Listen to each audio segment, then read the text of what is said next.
Ang kwento na ito ay hango sa tunay na karanasan. Kwento ito sa kaibigan ng aking lulo na isang Aita na itago na lang natin sa pangalang Simon.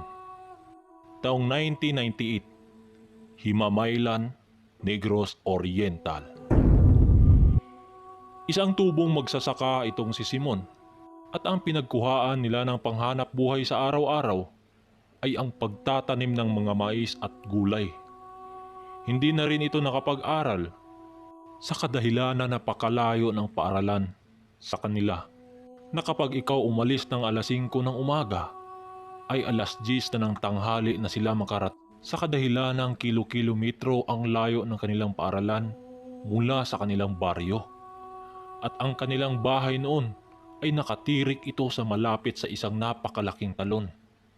Habang namumuhay ng payapa ang pamilya nila Simon, ay kontento naman sila kung anong meron sila. At ang kanyang mga magulang noon ay laging wala sa kanilang tahanan. Sa kadahilan ng pasapit pa lamang ang bukang liwayway, ay umalis na ang mga ito patungo sa kanilang taniman ng mga mais. At 3 magkapatid lang din sila noon, na puro mga lalaki. Ngunit sa 3 nilang magkapatid, ay ito lang si Simon ang mahilig sa manok. Sa katunayan nga niyan ay mayroon itong 3 manok na inalagaan na bigay pa sa kanyang lolo. Dahil ang kanyang lolo ay isa ding mahilig sa manok at hindi lang pagsasabong ang ginagawa nito. Itong si Simon, bagamat hindi ito nagsusugal ay lagi naman itong napapalo ng kanyang ina ng palwa ng nyug. Sa kadahilanan na palagi nitong pinapaaway ang kanyang mga alagang manok. Isang araw, habang iniisparing ni Simon ang kanyang alagang manok, ay naabutan siya ng kanyang ama na galit ito. "Simon, halika dalhin mo yung manok dito," sigaw ng kanyang ama. Lumapit naman itong si Simon habang daladala niya ang kanyang manok. "Akin na. Ulamin na lang natin yang manok mo. Total lagi mo namang sinasaktan yan eh," wika ng kanyang ama.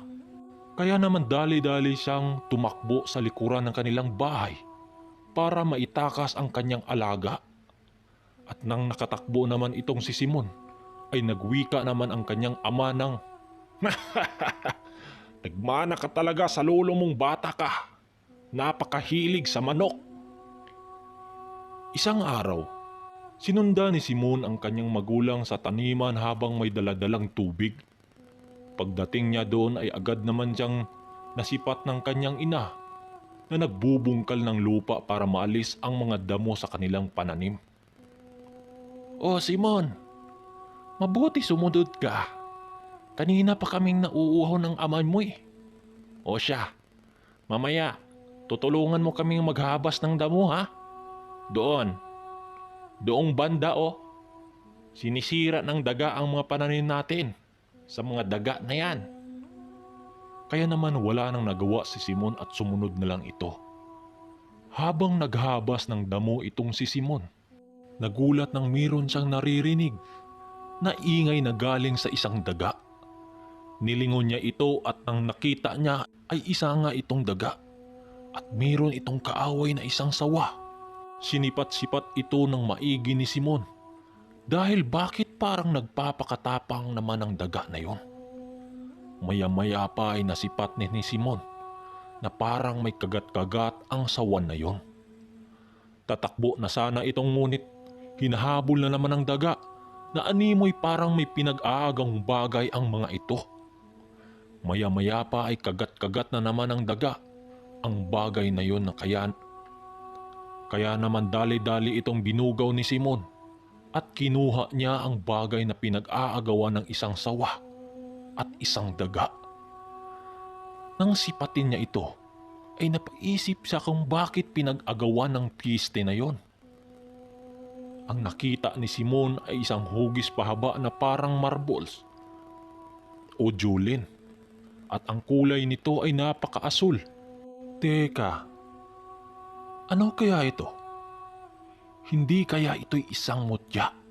Kaya naman bigla niyang pinunit ang kanyang shirt at ito'y kanyang pinambabalot sa bagay na yon. Nang pagsapit ng hapon, napapawi na sila noon nang biglang nagwika ang kanyang ina. Simon, anong nangyari sa saluwal mo? Bakit punit-punit yan? Sumagot naman itong si Simon ng, wala yan ay, sumabit kasi yan sa kanina sa kahoy eh. Hindi na sumagot ang kanyang ina. Nang sumapit na ang 4:00 ng hapon, ay dali-dali nang pumunta si Simon sa kanilang kalapit baryo na sa tuwing linggo ay nagkakaroon ng pasugalan, mayroong repa, karakros, sabong.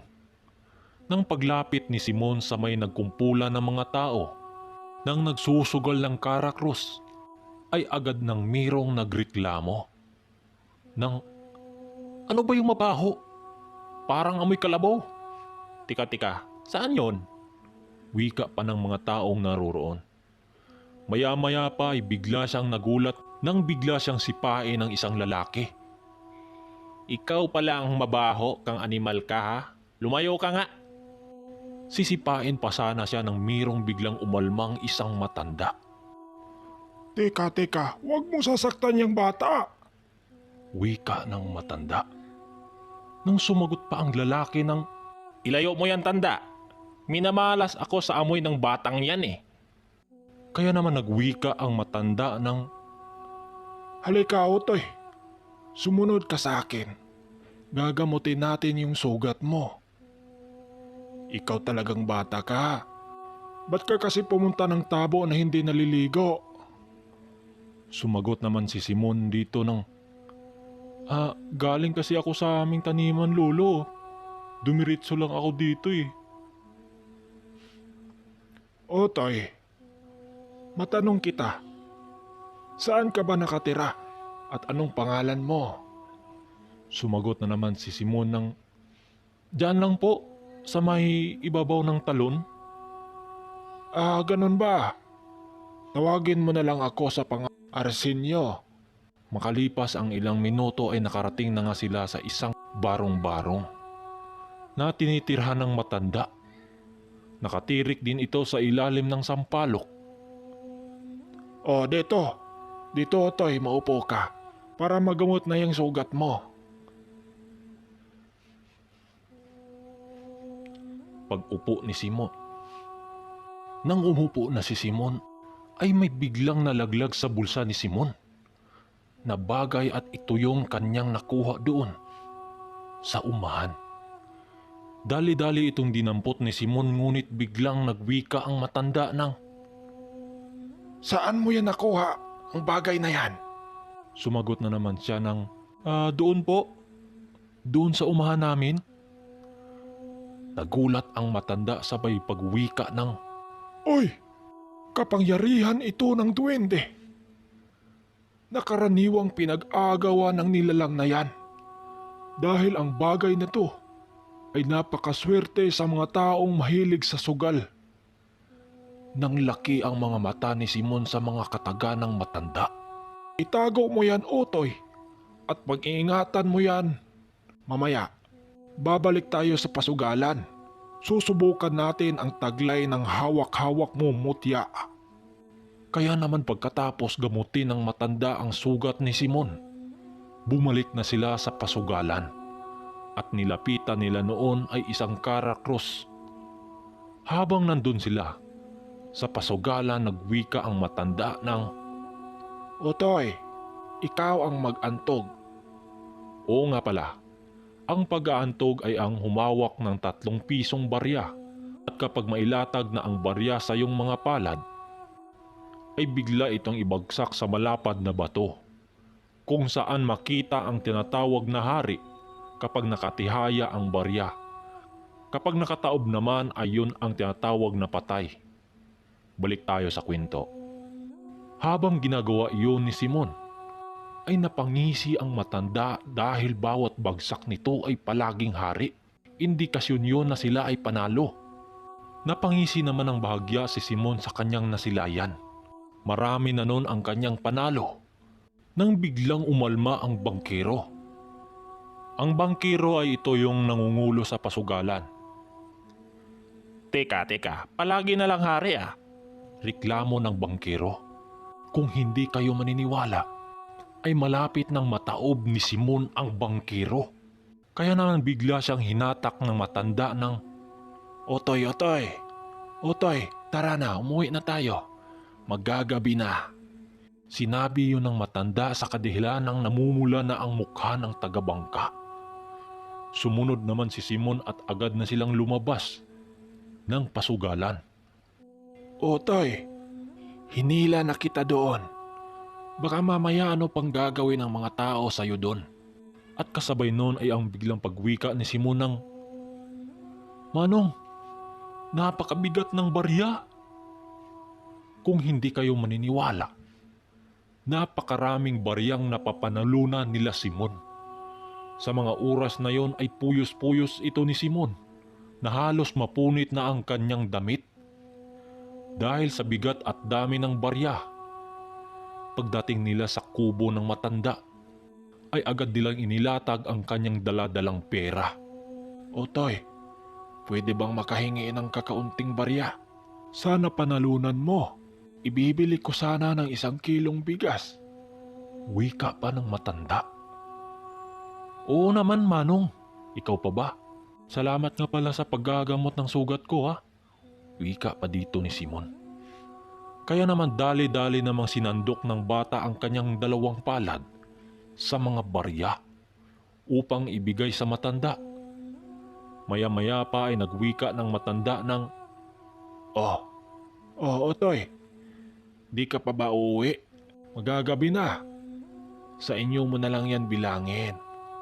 Dahil baka lalo kang gagabihin. Pagdating ni Simon sa kanilang bakuran, ay bumungad sa kanya ang kanyang ina at nagwika ng, Saan ka ba nang galing kang bata ka? Kanina ka pa naming inantay. Sumagot naman itong si Simon ng, Sa tabo po inay.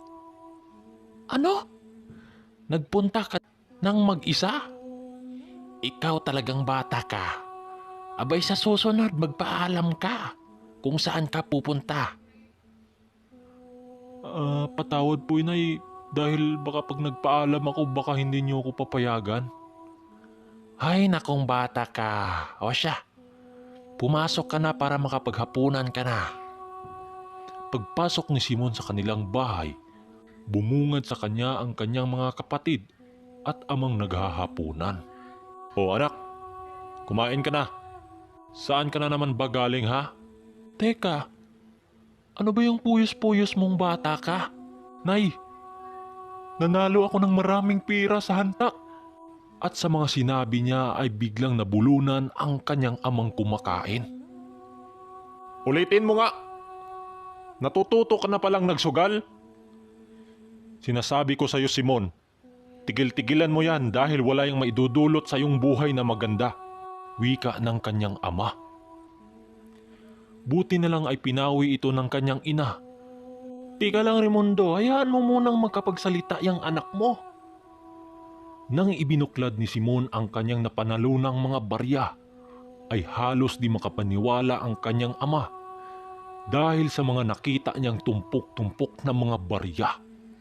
Tuwang-tuwa noon ang kanilang ina sa kadahilan na makabili na sila ng mga sariwang isda at mga tuyo. Lumipas ang mga araw at papasapit na naman ang araw ng linggo. 2:00 pa lamang noon ay agad nang umahon itong si Simon sa kanilang umahan. At nagpaalam naman ito sa kanyang ama at ina na pupunta umano siya sa tabuan. Sa kanilang baryo. Sumagot naman ang kanyang ina ng, Anong tabo? Sabado pa lamang, ba't ka pupunta doon? Inay naman, araw ng linggo ngayon. Ay, ganun ba? Sige, basta mag-iingat ka ha? At umuwi ka ng maaga. Sa puntong yun ay hinayaan lang itong si Simon ng kanyang ama. Dahil siniswerte din naman ito. Dahil nung una ay hindi siya pinapayagan ng kanyang amang gumagala sa tabuan. Sa kadahilan ng 13 anyos pa lamang ito. Makalipas ang ilang minutong paglalakad, ay nadapo na nga si Simon malapit sa kanilang bakuran. Kaagad siyang naghugas noon ng kanyang kamay at paa Nang masipat niya ang kanyang lulo at mga kumpare nito na paparating sa kanilang bahay, may dala-dala din itong tagi-isang pirasong tandang na kalong-kalong ng mga ito. "Oy lo, naparito kayo," wika naman dito ni Simon. O apo, itari namin itong dala-dala naming manok. Nagbabaka sakali kami na makadala ng bihag pa uwi. Sagot naman ng kanyang lulo. Kaya naman kinausap niya ito kung pwede ba siyang sumama. Pumayag naman ito. Kaya naman pumasok na si Simon at kaagad niyang kinuha ang kanyang nakuhang mutya doon sa uma. Pagkalabas ni Simon sa kanyang bahay, kaagad niyang kinuha ang kanyang manok na ugis. Uy, anong gagawin mo sa iyong manok, apo? Sumagot na naman itong si Simon ng, "Saan pa ba? Idi isabong." Napahagalpak naman sa pagtawa ang mga kumpare nito at pati na rin ang kanyang lulo. Bahagya namang ngumisi itong si Simon dahil nahiya siya sa mga sinabi ng kumpare ng kanyang lulo. Apo, bata ka pa. Hindi pa wasto ang gulang mo na pumasok sa ganitong larangan. At saka bata pa yung manok mo. Kaya naman ibinalik ni Simon ang kanyang manok sa pagkakatali nito at nagpaalam na rin ang kanyang lulo na natutungo na ito sa sabungan. Kaya naman naupo na lang itong si Simon sa hagdan ng kanilang bahay. Ngunit ay mayroon ngang pagkapilyo itong si Simon. Kaya naman paglagpas ng kanyang lulo sa may kawayan ay dali-dali na niyang kinuha ang kanyang manok sa pagkakatali nito. Nang makuha na niya ito ay tumakbo na siya pababa ng bundok. Naabutan pa niya noon ang kanyang lulo sa may bandang ibaba. Kaya naman pasimple siyang tumago sa mga damong hagunoy na pwede niyang pagtataguan. Pagdating niya sa sabungan, ay pinili niyang tunguhin ang kubo ng matandang nagtulong sa kanya. Ngunit pagdating niya sa bahay ng matanda, ay walang tao doon. Hinawi pa niya ang kurtinang nagsisilbing pintuan nito. Ay wala talaga ang matanda. Kaya naman bumalik na siya sa sabungan. Nakasabayan pa niya ang isang matandang babae at nagtanong ito ng, Ano yung dala mong manok, iho? Ibibinta mo ba yan? Sumagot naman itong si Simon ng, Hindi po tiya. Pinahawakan lang po ito ng aking lulo." Kaya naman pagkatapos noon ay lumapit na siya sa sabungan. Pinili pa niya noong umiwas sa kanyang lulo. Kaya naman doon siya sa kabilang banda pumisto. Nang masipat niyang hindi talaga siya makasingit dahil sa nga maliit nga siya. Kaya naman pumatong ito sa malaking bato, dala-dala ang kanyang manok. Nang masipat niyang magsimula na ang sultada, pumasok na sa ruwida ang dalawang panig. Nang masipat niya yon, ay napagtanto niya ay laban pala ito ng kanyang lulo. Pinagmasdan lang naman ito ni Simon. Nang bitawa na ang dalawang manok, ay biglang sumugod ang manok ng kanyang lulo at agad na binugbog ang manok ng kalaban. Bumawi naman ang kalaban habang itong si Simon ay hindi mapigilang magtalon-talon at magsisigaw sa taas ng bato. Ngunit sa kasamaang palad ay biglang tinamaan sa kilikili ang manok ng kanyang lulo na naging sanhi upang ito'y bumulagta sa lupa na wala ng buhay. Kaya naman dali-dali niyang nilapitan ang kanyang lulo. Nakita naman siya nito at kasama ang mga kumpare nitong wala ng hawak-hawak na manok.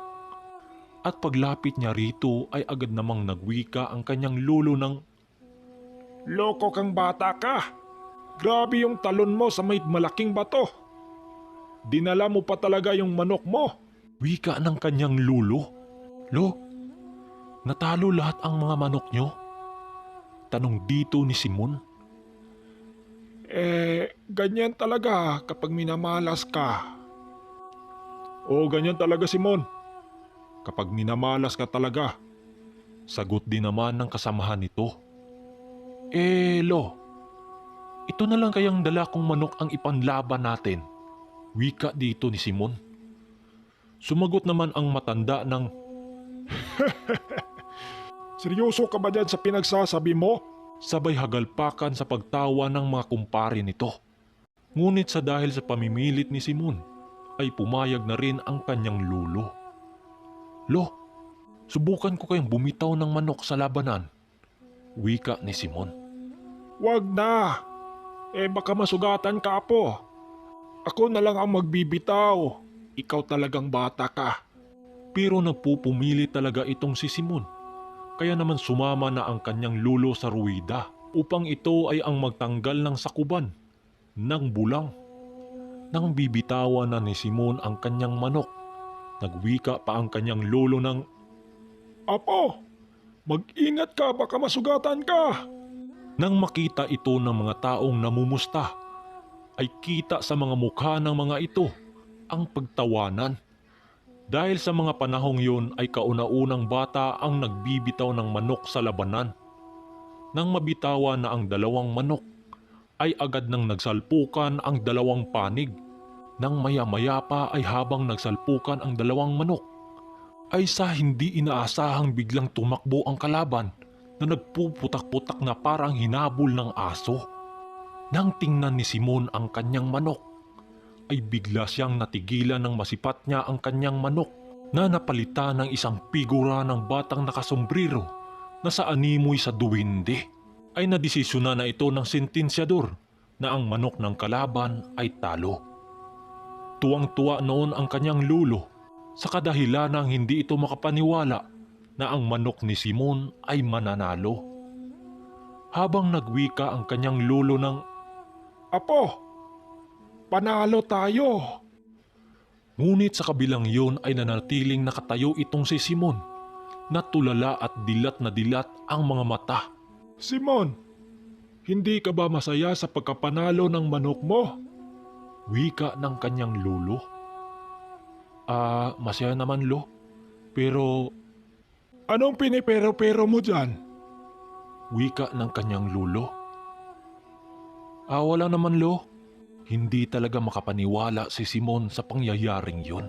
Hindi ko akalaing ang manok mo lang pala ang makaganti sa kalaban. Wika pa ng kanyang lulo. So dito muna natin putulin ang kwento, pero bukas i-upload natin ito ng buo para tuloy-tuloy ang iyong pakikinig. So dito na yung shoutout natin. Shoutout kay Francis Torres, kay Dear Music Lover, John Ryan Caragiu. Shoutout na rin kay Elginate Yongwe, kay Arnel Murano from Leyte, Renz Warle Rodriguez from Calatrava, Negros Occidental. Oy, Bisaya po ni Day, may halong Ilonggo. Shoutout kay Roldan Oscar Rodriguez Francisco. Shoutout kay Agnes Jimenez, Rina Adapon. So maraming salamat sa iyong panonood. So bukas na ulit. Maraming salamat.